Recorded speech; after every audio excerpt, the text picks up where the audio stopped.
Hello and welcome to News Hour. I am David Patrick Kamara. Coming up in this edition of News Hour, some Muslims around the Freetown municipality raised concern over the hike in prices of foodstuff during the holy month of Ramadan. Deputy Minister of Information opens the draft Universal Access Development Fund Strategy Monitoring and Evaluation Plan workshop. And SLBC opens a book of condolence for the former Director General of the Sierra Leone Broadcasting Service, SLBS, Jipu Felix George. All these stories and more lined up in this edition of News Hour.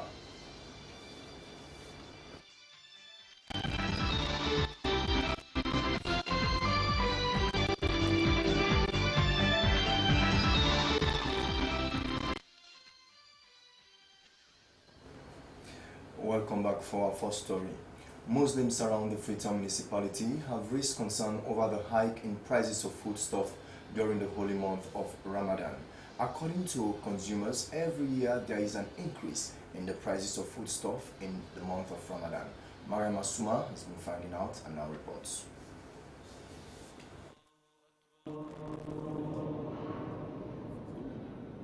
The moon has been spotted in Saudi Arabia, and Muslims all over the world have started fasting, and Sierra Leone is no exception. Ramadan in Sierra Leone is amazing, especially in the capital city of Freetown, as Muslims and non-Muslims observe the holy month. It is only in the month of Ramadan you see many Muslim women in their hijab. However, traders say this seems like a normal trend every year during the month of Ramadan as the prices of foodstuff escalate. Because this Ramadan, especially when at this month, everything will go up. In this holy month of Ramadan, the price of foodstuff, especially sugar, shoots up. We are appealing to traders not to take advantage of this month. 4,000, 5,000 because of this month. A bag of milk before now was sold at 640,000 leones, but now it is sold at 720,000 leones. A bag of pepper before now was around 300,000 to 400,000 leones, but now it is sold at 1 million leones. The prices of foodstuff have increased drastically. A bag of pepper is sold at 1 million and we sell a cup of pepper at 4,000 leones. But people are very wicked. They only do this during the month of Ramadan. We are appealing to government to please intervene. Wicked to research. At first one comes it's all tea up. If we are passing the bag, 120, now I don't go 260 for bag. According to some traders at Salad Ground Market, they are not responsible for the price hike. The traders argue that because they pay a lot at customs, they are left with no option but to increase the prices of what they sell. Sheikh Abbas Hassan Jallo is the Imam of the Al-Masjid Mahmoud at Kinton Bridge in Freetown.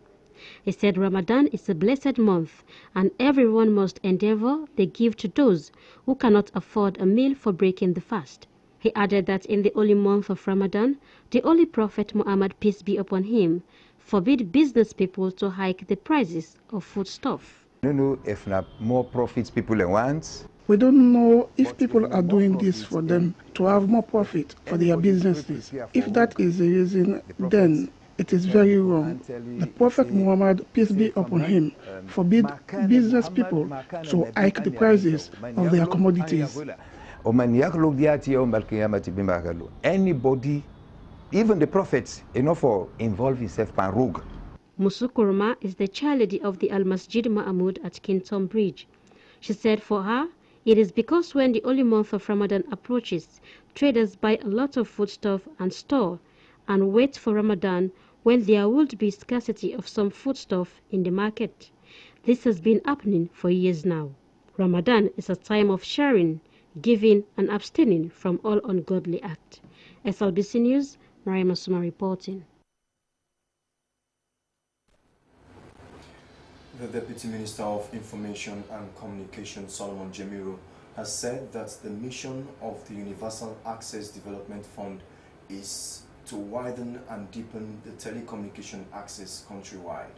He made the statement when officially opening the draft Universal Access Development Fund Strategic Monitoring and Evaluation Plan in the Miata Conference Hall. Joseph Stanley reports. Minister of Information and Communication, the state has threefold responsibility to protect its people, provide needed services, and invest in human development. He added that the Universal Access Development Fund is quite connected to those three areas, noting that with the strategic monitoring and evaluation plan, universal access and services in the information communication technology sector will be effective and efficient. Mr. Jamiru maintained that Universal Access Development Fund is critical in complementing government's efforts, especially in widening and deepening telecommunication access. The Deputy Information and Communication Minister told telecommunication operators that a lot needs to be done to extend internet services in order to improve on ICT to meet international standards. Despite their various corporate responsibilities, he encouraged telecommunication operators, including NATCOM, to work as a team to change the telecommunication scorecard to an acceptable level in the country. What can we do differently to yield us the dividends that we aspire to have? What can we do to shift the boundaries of our conservatism? What can we do as MNOs, as ISPs? And you know, the man from AFCOM was saying, well, it's UADF's problem to, but I think it's a problem that has to be shared. On our part as ministry, on our part as UADF, I think NATCOM, we have our own obligations, and those obligations will be discharged. But I believe as MNOs, as ISPs, you also have your own obligations. With respect to what you do within the context of mainstream commercialization and operationalization of your practices, but also with respect to what your corporate social responsibilities are, we should be able to change the scorecard so that next time this year, we should not be talking about 15%. Perhaps we should be talking about 30%. The executive director of the Universal Access Development Fund, Marie Momo, said the fund was set up to promote universal access to telecommunication services in unserved and underserved areas at affordable cost without distorting the quality of service. She informed that there is an ongoing reform to establish an autonomous agency that will be charged with the responsibility of managing the fund.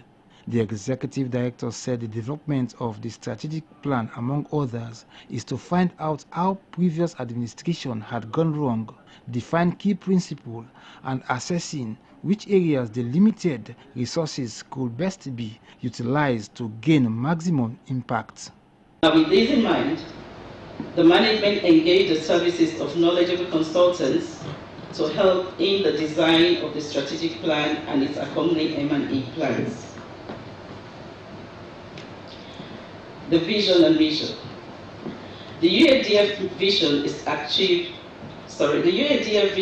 achieve universal access to and utilization of information and communications technology services by all persons living in Sierra Leone. In pursuit of this vision, our mission has been defined as follows: to facilitate the rollout and delivery of ICT services in unserved locations and underserved populations, to promote access to and utilization of broadband internet services as means of driving socio-economic activities that would improve the standard of living among poorer segments of the population, and finally, to utilize ICT as a catalyst for increasing knowledge in the society. Our contribution, the executive director of Trocare Air, Madiana Samba, maintained that Universal Access Development Fund was ready to ensure all Sierra Leoneans have access to affordable quality services. She encouraged telecommunication operators and all partners in the industry to step up and work with NATCOM to support Universal Access Development Fund to successfully roll out its plan.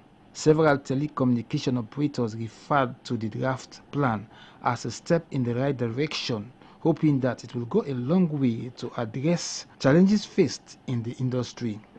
The draft 5-year strategic plan has a set of activities and output around 4 key result areas, such as extending communication coverage, promoting ICT as a human development tool, ICT capacity building, and monitoring and evaluation.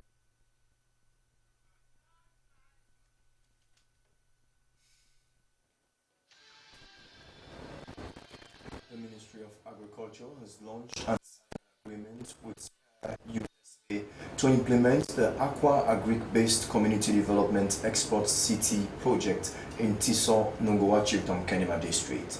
The project is mainly to bring technology to grow fish and vegetables in the backyards of the 2,500 houses that will be constructed. Daphne Kemamakoli reports.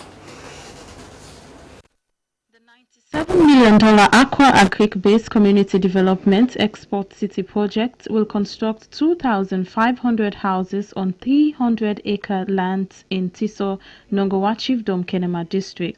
The project will have a hospital, vocational center, schools, pond, nursery with 40 types of vegetable seedlings, markets, and would also employ over 5,000 workers. The signing of the agreement with the Spare USA Incorporated in Tiso is for the people of Kenema District to be aware and support the project. The Minister of Agriculture and Forestry, Joseph Danema, said the ABCDE City project is part of the National Agricultural Transformation Program. He encouraged the people of Kenema District to participate in the implementation of the project, adding that the project will be implemented in other districts. The Agriculture Minister said Sierra Leone is one of the few countries that met the criteria for the implementation of the project. He said agriculture is a serious business that would make better profits for farmers and generate revenue for the country through exports. Launching the Aqua Agric-based Community Development and Export City project, the Minister of Energy Alhaji Kanja Sise said government has identified the need to partner with private companies to better the lives of citizens as part of the new direction. By working together and supporting sustainable agricultural development, I am confident that the partnership between SPAR USA and the government of the Republic of Sierra Leone will not only improve food security and employment, but will also create new opportunities for SPAR USA, the government, and the people of Sierra Leone to shape their lives for a better tomorrow.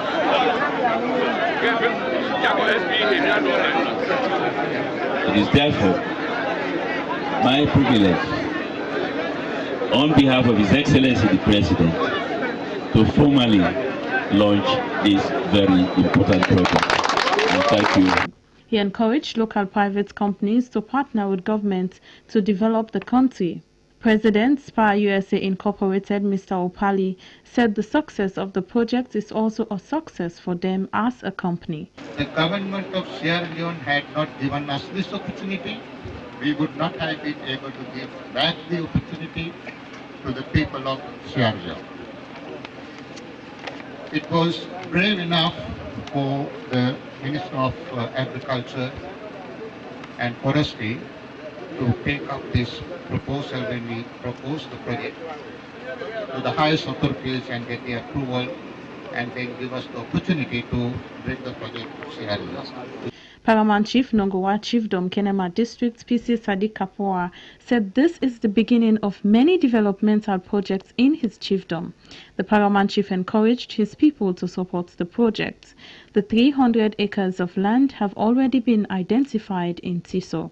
For SRBC News, Daphne Kimamakoli reporting. The Ministry of Basic and Senior Secondary Education, Directorate of Science, Technology and Innovation, together with B Science STEM, has disclosed that STEM Social Conference will be held on the 9th of May 2019 at the Shaker Stevens Stadium. For years now, women have been greatly underrepresented in the field of science, technology, engineering and mathematics. Amara Sumaila was at the Radisson Blue Hotel where the ministry updated the press on the conference. Though they make up the largest in the country's population, women have not been doing well in the areas of science, technology, engineering and mathematics. Key reason for this is the chauvinistic culture that STEM is difficult and can only be understood by men. The shortage of female STEM professionals further discourages young women. It is due to the numerous challenges faced by STEM that the ministry has decided to come up with this conference as one of the ways to stem the tide. Minister of Basic and Secondary Education, Alpha Timbo, stated that his ministry is fully committed to supporting STEM, which is why he had paid visit to schools in order to know the challenges they face. He told his audience that the ministry has already diagnosed the problems of STEM, noting that government has instituted policies that will help increase the percentage of women in STEM fields. It's not therefore surprising why the new direction government places emphasis in quality education, because it is only through quality education that all of these aspects can be addressed. So we have to emphasize the importance of these in developing countries. The teaching of science in the school system. This is the concept notes that has been made that has to do with strengthening of science, technology, engineering, and mathematics in the Ministry of Basic and Senior Secondary Education. Speaking to the SLBC, the Director of Public-Private Partnership Unit in the Ministry of Basic and Secondary Education, Abdul Karim Sow, stated that the drive is to empower women to take active part in the development of the nation.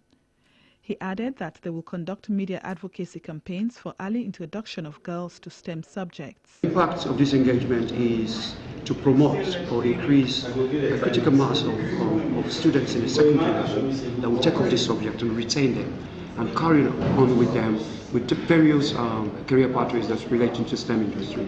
So we say in the next 10 years, we'll have more kids taking engineering subjects, especially girls in engineering.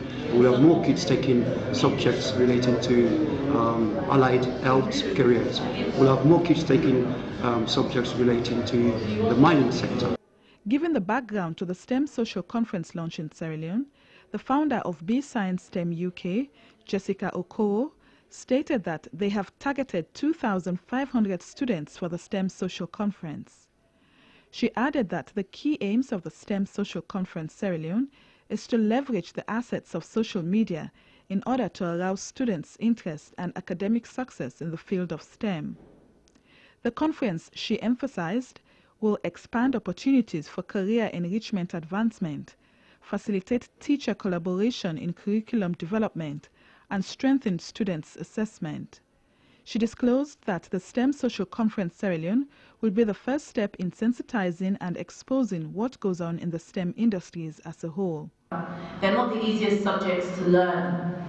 So it's important, back the way I had to experience, that the young people actually have the opportunity to enjoy the subjects, do practicals, to have labs that are fun to use but are of top standard, so they understand what they're doing and they can take what they're doing into the industry. As government increases its budget on education, one of the expected outcomes is to increase the number of women in the STEM field and debunk the myth that it is a man's domain.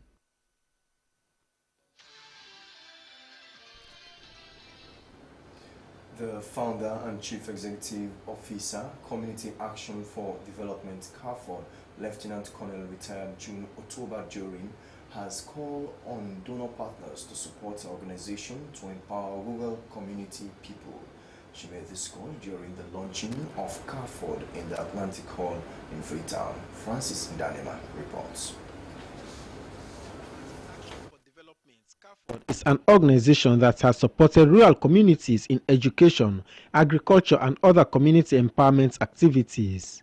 Founder and Chief Executive Officer, CAFOD, Lieutenant Colonel retired June Hotobadirin, said she has been funding all activities of the organization. She called on other organizations to come on board and support her organization to achieve its goals. This launching is a way of spilling the beans.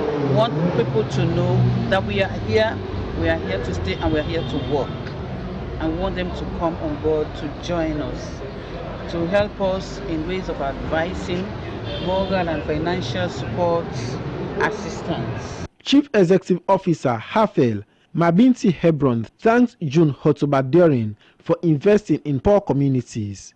She called on the community people to give moral support to CAFOD. Other speakers called on other organizations to come to the aid of CAFOD to continue their community empowerment. SLBC News, Francis Ndanema reporting.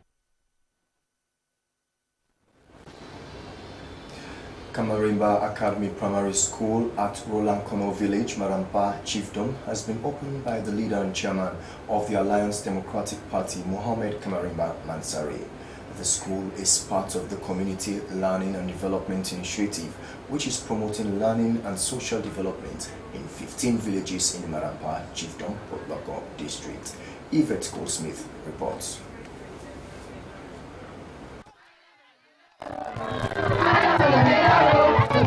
Since this village was founded in the 60s, inhabitants send their children 5 miles away from them to access education, which is a major challenge for other villages.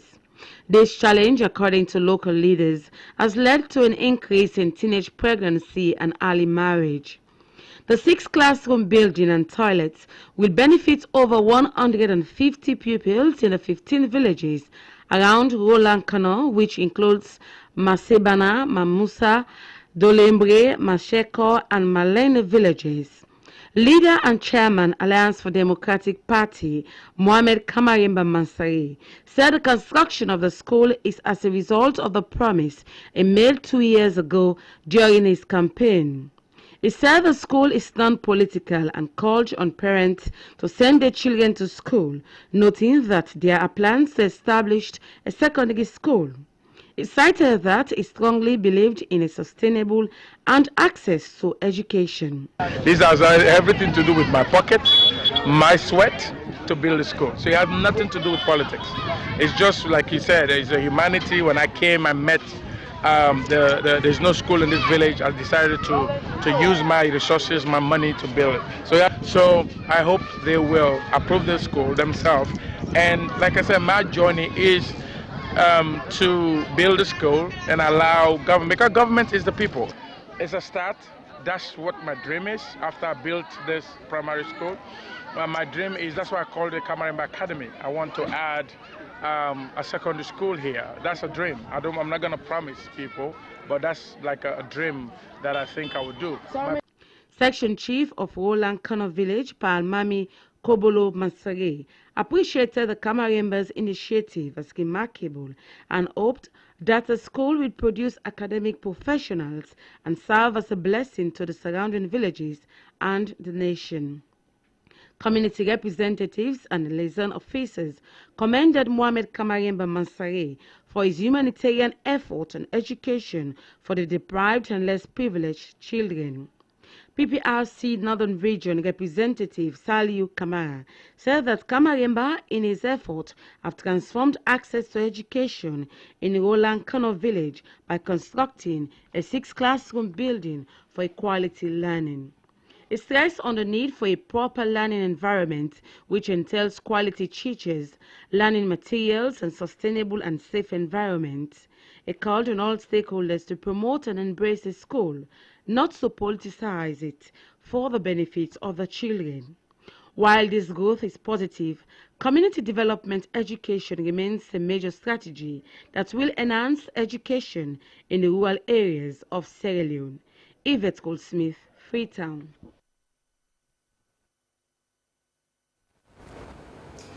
The National Grand Coalition East District Chairman Alex Tuda Vicent and his supporters have defected to the Sierra Leone People's Party. The event took place at the SLPP's headquarters on Wallace Johnson Street in Freetown. Amara Sumaila witnessed the event and filing this report. Making his statement at the declaration ceremony, the organizing secretary of the Sierra Leone People's Party, Jimmy Batilo Songa, gave a brief background of what led to the discord in the Sierra Leone People's Party during the campaign period. He maintained that everyone should forget about the impasse and focus on development. He added that the party has united as a strong force to defeat the All People's Congress and the coming 2023 general election. He further admonished all to embrace their brothers and sisters that have returned to the party. During his declaration, the Western Area Susu Tribal headman, Chief Alhaji Sheikh Bangura, stated that during the 2018 election campaign, he was influenced by Dr. Kande Jomkela to join the NGC. He maintained that SLPP has been the only party his entire family have been voting for. He cited that the developments which the New Direction government is pursuing have motivated them to come back home. Delivering a statement, Honorable Franklin Amara stated that the reason why he has returned to the SLPP is because the government has shown serious commitment in the fight against corruption. During his declaration, the 8th District Chairman of the National Grand Coalition, Alec Stud Vicent, stated that the National Grand Coalition was formed to move the country forward, and now that President Bion is embarking on that drive has motivated them. He added that they left the party in search of success. Now that the success is not forthcoming, they decided to come back to the SLPP. He continued that he went with thousands of people and he came with all of them, including new members. He maintained that he will be committed more than before and that all his chairmen and women, former aspirants and supporters will do the same.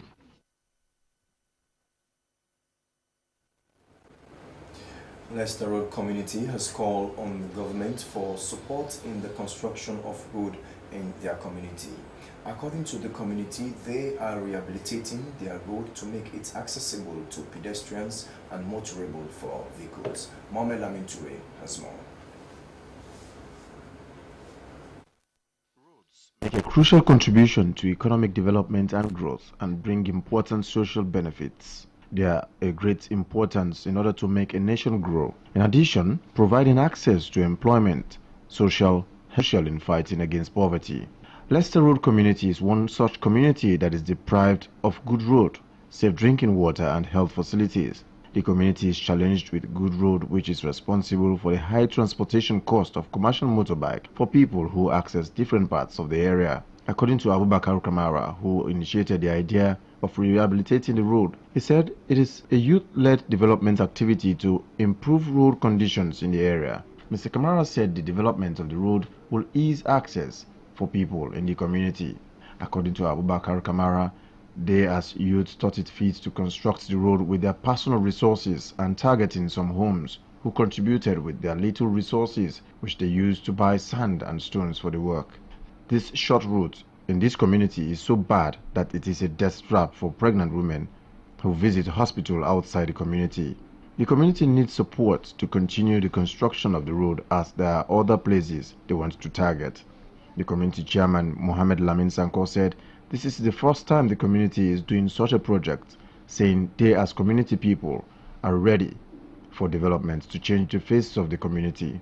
The community is challenged with basic needs including health center and good road which the government must provide for the people. Community headman Alhaji FM Kamara of Leicester Road praised the youths for the good work and called on the people to support the youths in their development projects.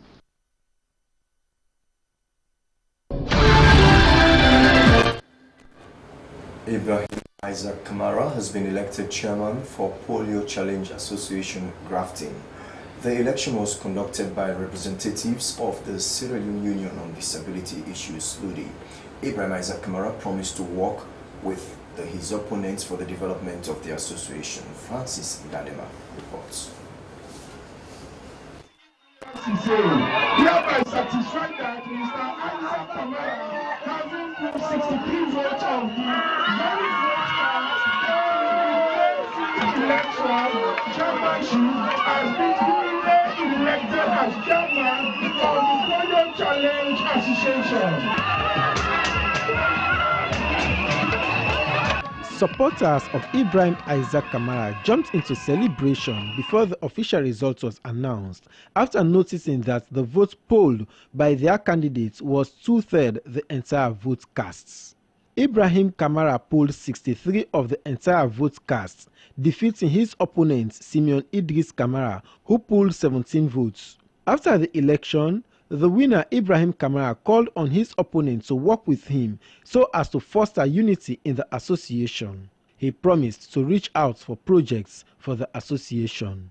Simeon Kamara, who lost to Ibrahim Kamara, was the chairman of the association before the election. He accepted the outcome of the election and promised to work with Ibrahim to ensure unity prevails in the association. President of Sierra Leone Union on Disability Issues, Santigi Kagbo, congratulated Poly-challenged association for comporting themselves during the electioneering process. He reaffirmed Sludi's commitment to working with the association for the empowerment of persons with disabilities. SLBC News, Francis Danema reporting. The Luban College of Social Science and Technology has held its first matriculation ceremony since its establishment in 2012. According to the Executive Director and Principal of the Luban College, Dr. Abdul Bangura, the establishment of the college is to help build the middle-level capacity of the country. The ceremony took place at the college campus, Allentown. Aruna Patrick Kamara reports. That I will conduct myself in the best way possible. Matriculation is the enrollment of new members into an institution, especially a college or university. The tradition itself started way back in the 13th and 14th centuries when students of the earliest universities of Oxford, Toledo and Cambridge, among others, were formally recognized and committed themselves to uphold the norms and values of those great institutions. Colleges and universities in Sierra Leone have been practicing it for years now, including new ones, and Luban is not an exception, as the ceremony itself is important for any student. These over 250 students are going to be schooled as professionals through the Department of Management and Finance, Media and Development Studies, and Development of Computer and Science. The Chairman Governing Council, Luban College of Social Science and Technology, Stephen Lamine, said as things keep changing, anyone who stops learning will be left behind from the recent trend of education. He encouraged the students to maintain their ambition, as what they intend to do is just the beginning of their academic journey. The Registrar, Luban College of Social Science and Technology, Ayuba Sise, said the college is the threshold of learning as they are well equipped with modern lab and ITC expertise to train their students. He said their college is registered with all the necessary institutions to operate as a college, and they started enrollment since 2012. Mr. Sise said they offer certificates, diploma and higher diploma in the Department of Management and Finance, Media and Development Studies, and Computer and Science. The Executive Director and Principal of Luban College of Social Science and Technology, Dr. Abdul Bangura, said as a college they believe in universal education, as it is one of the reasons they embrace diversity in every possible dimension. He said the college will continue to focus on its core purpose, which is to change the mindset of their students, and hope to achieve that by instilling the vision and mission of their institution in their college. Matriculating students, you should count yourself very, very lucky that you've chosen Luban as a college of first choice, and you must be fully committed to those studies you are here for and justify your selection out of those who wanted to come and study in this noble institution. All matriculating students must participate fully in all activities of the college. Dr. Bangura called on students to be the agents of positive change the college desires and encouraged them to work hard to achieve their dreams. As matriculating students, it is expected of you that you will abide by all rules and regulations of this institution. Aruna Patrick Kamara, News Hour.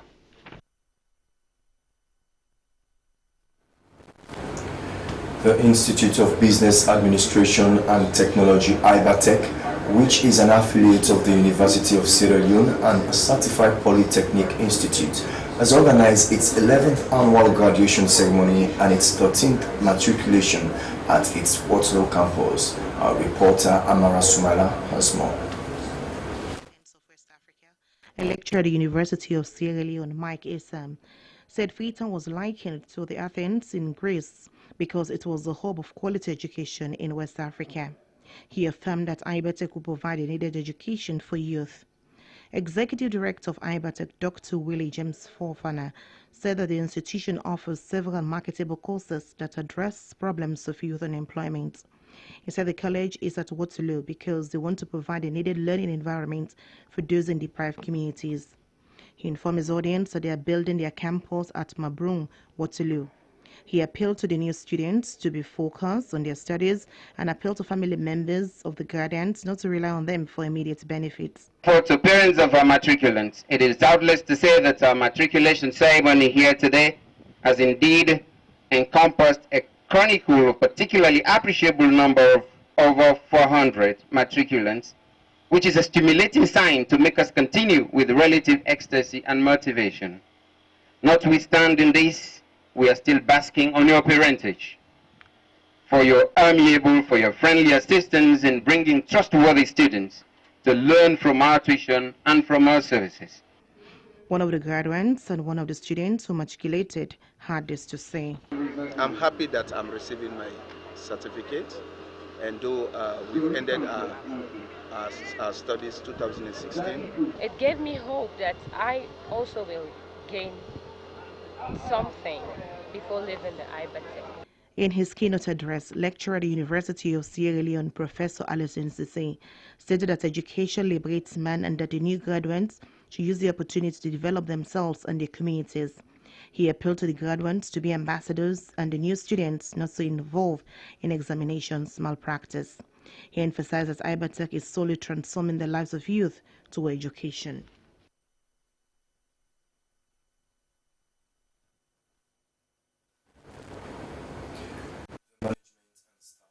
The Sierra Leone Broadcasting Corporation have opened a book of condolence for the former Director General of the Sierra Leone Broadcasting Service, SLBS, Jipo Felix George, who passed away in Manchester, England at age 77.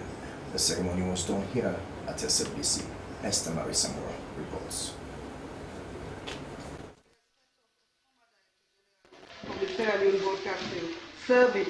This is my story.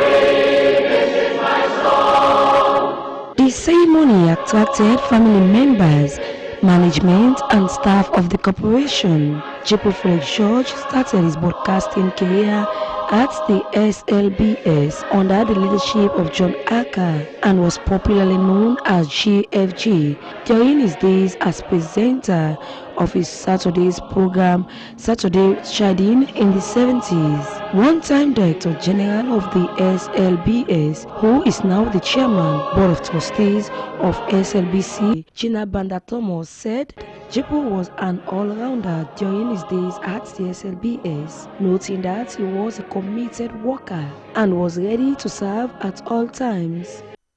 Jipo was our senior producer by then.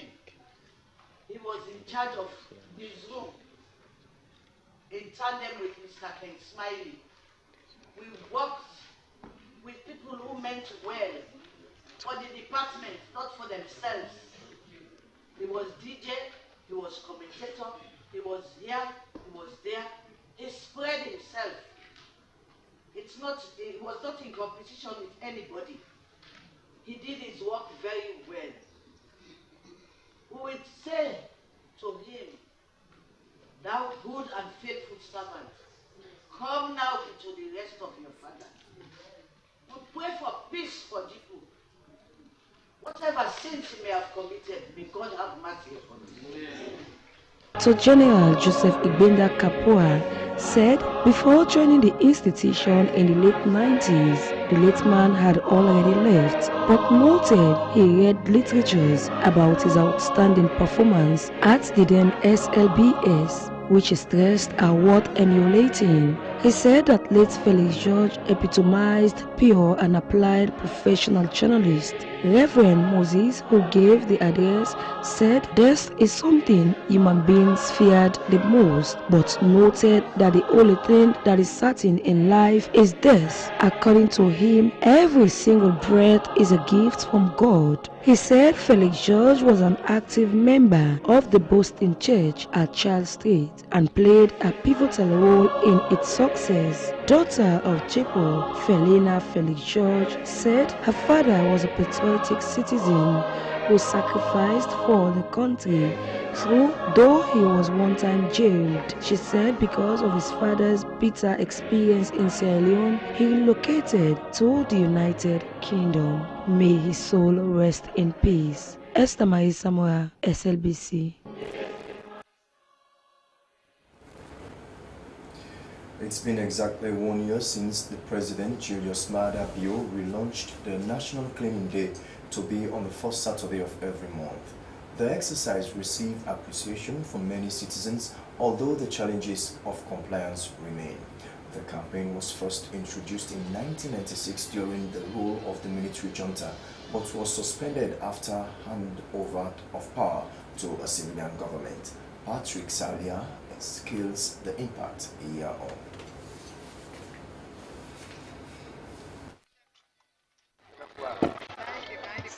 According to a World Bank study, over 3 million kilograms of trash, or about 4.4 kilograms per person, is generated each day in Freetown, with hardly any safe method of disposing of them nearly.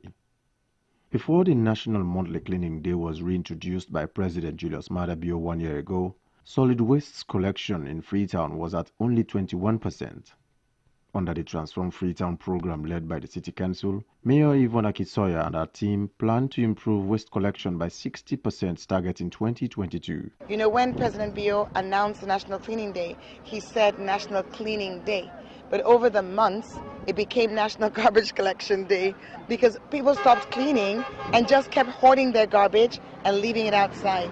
But we're really interested in changing the behaviors of residents of Freetown. So this is an important part of our toolkit. The National Cleaning Exercise is part of a campaign to improve hygiene as well as enhance the beauty of communities. State security forces, especially the military and police, are actively taking part in both the monthly exercise and ensuring adherence through disciplinary actions. Festus Kale is the Chief Administrator of Freetown City Council and says this exercise has helped to minimize health and environmental emergencies. For the very first time, we did not see any major incidents of flooding and cholera and other related, waterborne diseases. So all was really one of the major factors for that success was the national cleaning exercise. That's number one. Number two, also we saw the huge amount of support, collaboration from the community, taking out their garbage, to the transit point and also to the dump site. The east end of this capital city appears to be generating more waste than the affluent west, but most of the residents of the area are said to be reluctant to pay for regular waste collection. They instead store tons of mostly household-generated refuse, including unwanted mattresses and chairs, awaiting the first Saturday of every month to bring them out for free transportation to the central dump sites.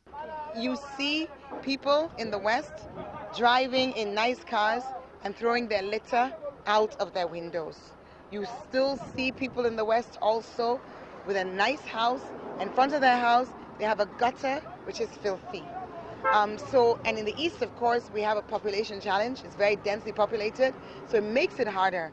And you have more informal communities in the East, but you also have informal communities in the West. So I don't think I would say my East or my West. Our whole city is challenged. Superintendent Albert John Simbo, Metropolitan Police Freetown East Commander, highlights some of the challenges that he and his team face with law enforcement. We have a problem with Sierra Leoneans. That is why I've mounted up a team. Now we have about 15 men who are around to see that people go out to clean.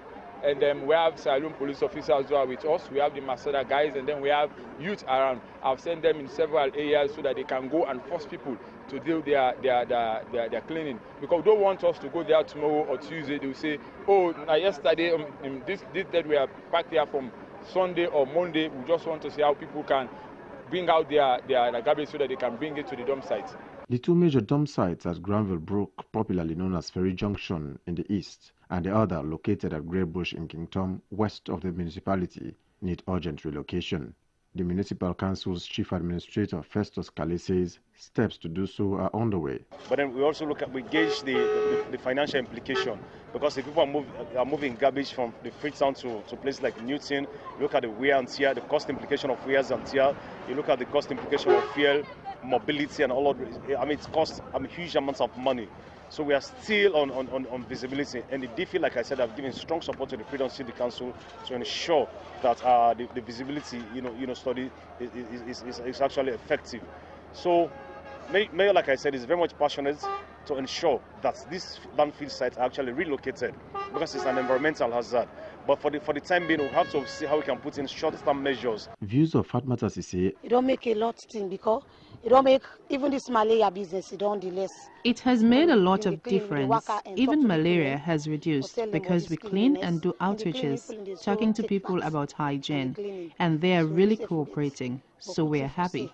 Since the introduction of this National Cleaning Day, if you move around, you'll see the area is clean, with hardly any breeding sites for mosquitoes, so we're happy. If rain come, so we're glad for the cleaning. And Mohammed Baisisi. The cleaning, okay. Well, for us, the cleaning is okay. Things are working well. But we use our bare hands to clean the gutters, so we need tools. We have made several appeals since last year for supply of the cleaning tools, but till date, none has been provided to us. That is all we ask for from the City Council. Represents views of the majority of Sierra Leoneans whom I have spoken to in recent times, appreciating the National Cleaning Day. This is Wellington, Ward 406 of Constituency 115 in the far east of Freetown. This area is the winner of the Cleanest Zone competition, recently launched by the Freetown City Council to enhance the cleaning of communities. Locking M. Mansare, the public health graduate, councillor for Ward 406, is the winner of the Cleanest Zone competition. We don't want to say because we won the Cleanest Zone competition, so we are going to leave it like that. So we are still looking forward to make sure that we still continue to clean and we'll be on top of the situation as we have been on top of the situation. Well, it's now time for news around Africa.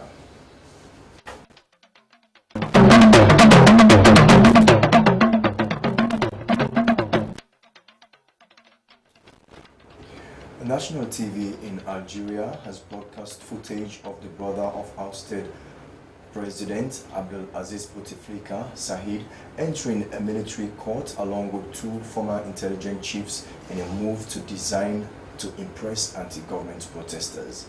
The former president, who had been in power for 20 years, resigned last month amid demonstration that began when he announced his intention to run for another term in office. Demonstrators have since said they want the departure of everyone in the Bouteflika circle, and the Army Chief of Staff, General Ahmed Gain Salah, the de facto man in charge, wants to send a message that he is keeping to the promise to meet to their demands. Several high-profile people have already appeared in court, but that has not appeased the anger of protesters who want a radical change in the system in the North African country. Ghana's General Legal Council, GLC, has set up a committee to investigate the circumstances that led to the mass failure of students at the Ghana School of Law. More than 90% of the 727 students failed the recent bar exams, according to results released by the GLC's Exams Council. Students who fail 3 or more papers will have to resit all 10 subjects. Some lecturers at the law school have threatened to resign over the mass failure and demand that the results be reviewed. The GLC said in a statement that it is committed to ensuring the integrity of bar examination process. The committee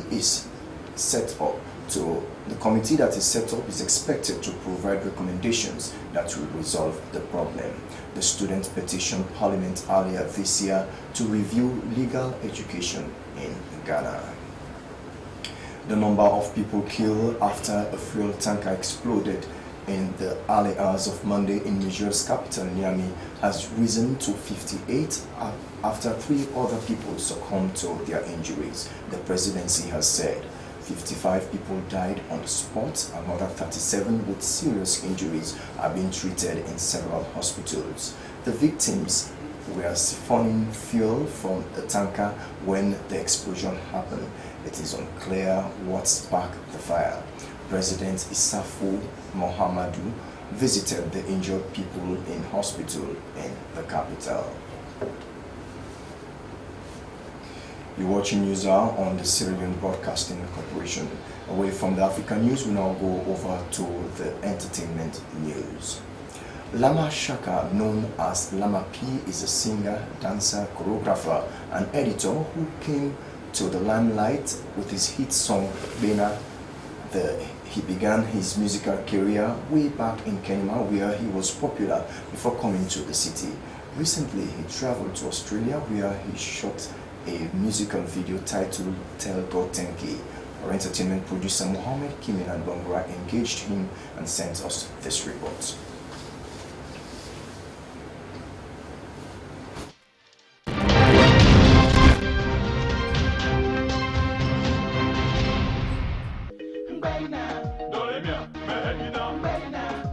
Lama Shaka, popularly known as Lamson P, is a singer, dancer, choreographer, and editor who came to the limelight with his hit song Ngwena. According to Lamson P, or the lyrical field marshal as it's fondly called, began his musical career in Kenya, where he was popular before coming to the city. Lamson P attended the St. Charles Luwanga Primary School, United Methodist Church in Kenya, and the Ahmadiyya Muslim Secondary School. His passion in life was to become a chartered accountant, but that became his past when his mom passed away. He later shifted his attention to music. His mentors are the Jamaican dancehall singer Shaggy and the home-based artist Succulent.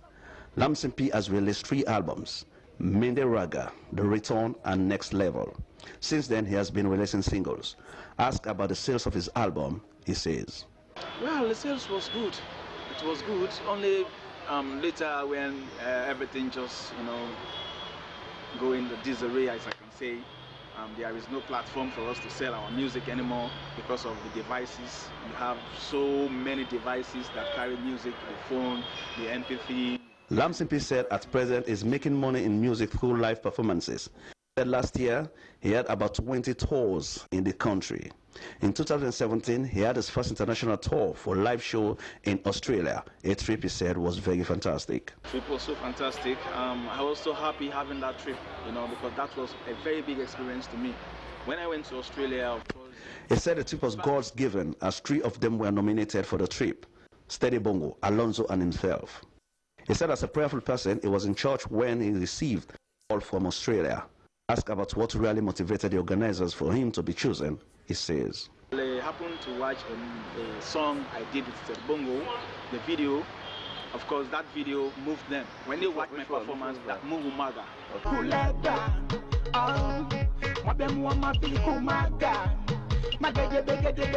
Lamson P said in terms of live performances in Sierra Leone, he considers himself the best in Africa. In Australia, he said an award was given to him as the country's best performer. He said he's still looking for sponsors and that he has talent and is open to any business person that will join him make profit in the industry. In Australia, he did a music video titled Tell God Thank You, a video he has decided to release. Asked about what's so special in that video, he says, Yeah, the thing that is so special about this video clip, 1, it's international, and 2, when they release the song, of course, is you giving thanks to the Lord. The Lord deserves everything to be given thanks to each and every time. Tell Papa God thank you, when goodness and mercy upon me. I can for return the glory unto Jesus, because it don't make me life so precious. I can for tell. Lamson P said he's planning to release his 4th album in April, which will be followed by a live musical launching. He appealed to fans of Sierra Leone music to be more supportive and also encourage the DJs to show more love in playing Sierra Leone music. He urged the government to help the entertainment industry as they have done to sport. But asked if he is positive about the Sierra Leone entertainment industry, he says, Of course, yes, with the support of the government. With the support of the government, this industry will blow with bounds again. Bless you know, and I God they bless me, yeah. Papa God they bless you know, and He continue for they bless me, yeah. Anything will happen to you now this fall, yeah. Many thanks to Mohamed Kimin Bangura for the entertainment news. We now join Esther Marie Samura for the latest in sports. Hello and welcome in this edition of Sports News. Opimbo Football Club have been crowned to 2019 25 million champion of the Mansuela Central Football Association Non-Division Football League at the St. Joseph's playing field in Lungi. The Opimbo FC defeated Hardway Football Club in a post-game penalty shootout. Here is a report.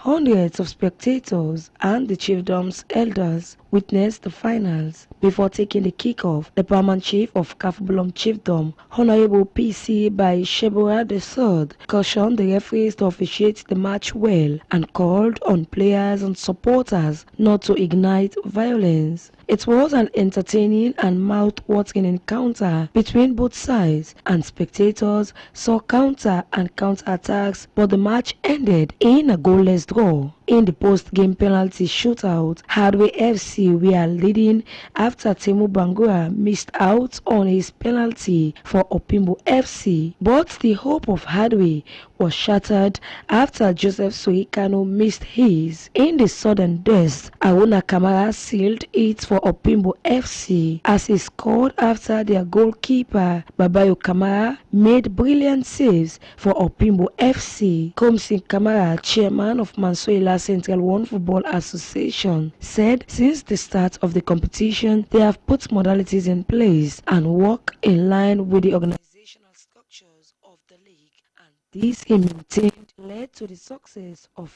the league.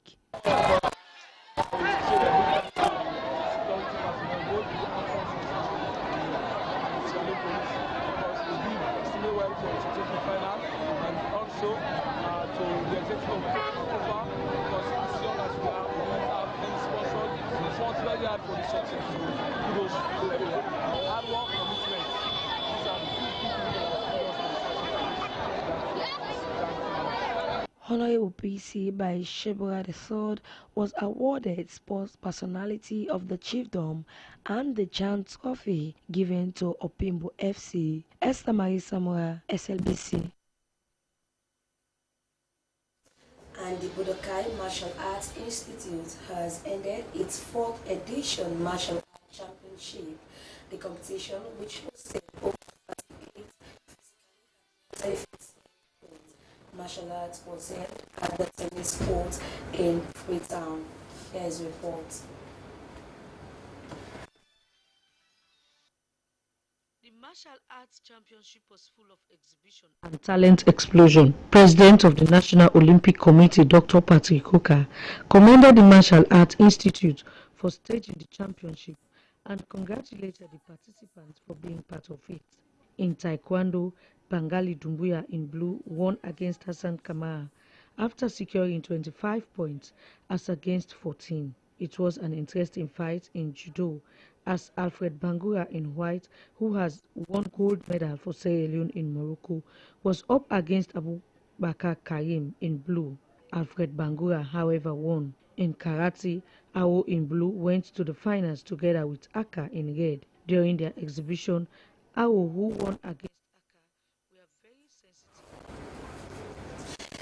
well, details of that story will meet you in a subsequent program. That's all for this edition of Sports Updates. I am Esther Maisama. Thanks for watching. Many thanks indeed, Esther Marisambua, for the latest in sports. Now to end the news, the main points again. Some Muslims around the Freetown municipality have raised concern over the hike in prices of foodstuff during the holy month of Ramadan. Deputy Minister of Information has opened the Draft Universal Access Development Fund Strategic Monitoring and Evaluation Plan workshop. And SLBC has opened a book of condolence for the former Director General of the Sierra Leone Broadcasting Service, SLBS, Jipo Felix George. That's all in this edition of News Hour, broadcast live on the SLBC. My name is David Patrick Kamara. Bye for now.